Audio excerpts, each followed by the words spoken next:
Hello， 大家好，又係我阿 King 啊。今次呢個節目呢，就同大家分享下我哋代理嘅一個牌子小丁。咁啊，佢嘅 Default 呢，其實喺香港好多人用緊噶啦，包括而家大概有4萬個客戶左右啦，包括 Default Pro 同 Default Ultra 嘅外置電源。咁佢而家啱啱喺呢個月呢，就發布咗一個叫做 Default T。咁佢係一個咩嘢呢？就係港車北上嘅充電轉換插啊！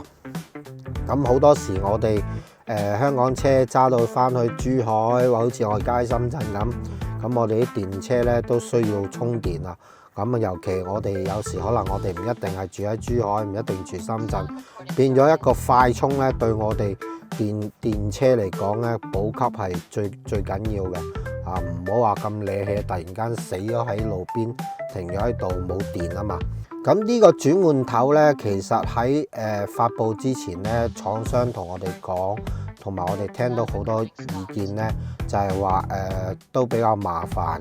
咁呢，其實成日又話充唔到，去到呢個裝充唔到，嗰個倉充唔到啦。咁我哋講翻我哋嘅產品先啦。咁我哋嘅產品呢，就有2個版本嘅，一個就冇 app， 一個有 app。咁冇 app 嗰個呢，就規定咗啦，例如我部車係400瓦平台嘅，我而家 set 好咗啦，400瓦平台，我仲充電冇問題，一啲問題都冇。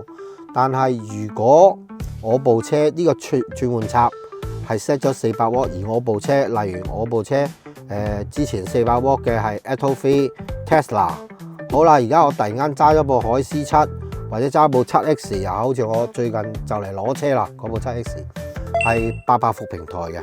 咁本身 set 咗400瓦平台個轉換插咧，去到國內咧係充唔到。咁佢需要做啲咩？需要 OTG 升級。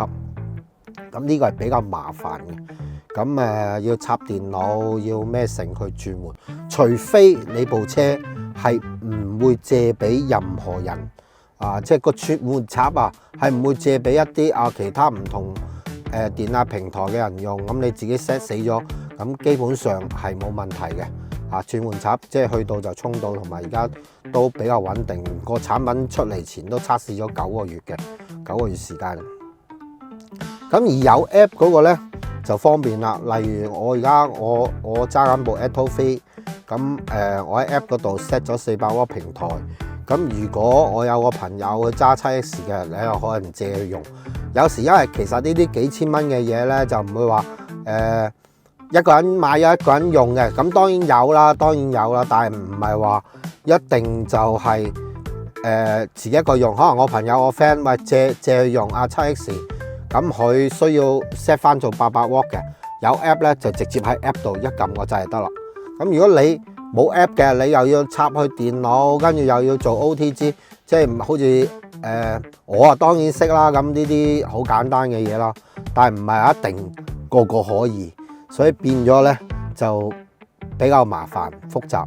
咁有 app 其實打開個 app， 跟住撳去設定，跟住校商用模式特殊模式。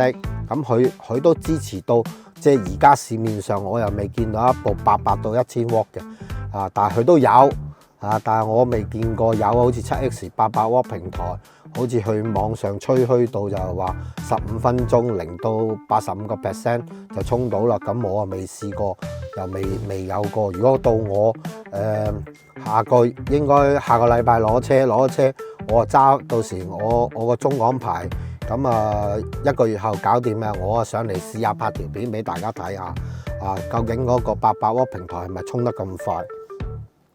喺呢度呢個節目裏面呢，就係即係想講翻俾大家聽，其實呢啲嘢冇咁複雜嘅，最主要就係方便與唔方便。唔方便嘅可能你買一個我自己買咗個轉插，可能4000蚊咁買咗翻嚟。咁如果我自己一個人用呢，同埋或者我自己啲車友同大家同用車冇問題嘅，全部都 OK 嘅。但係如果你話我可能有時會借下俾朋友咁你方便，因為你唔通可能你成日袋住部電腦擺喺個車嗰度我轉咩平台轉咩，冇可能。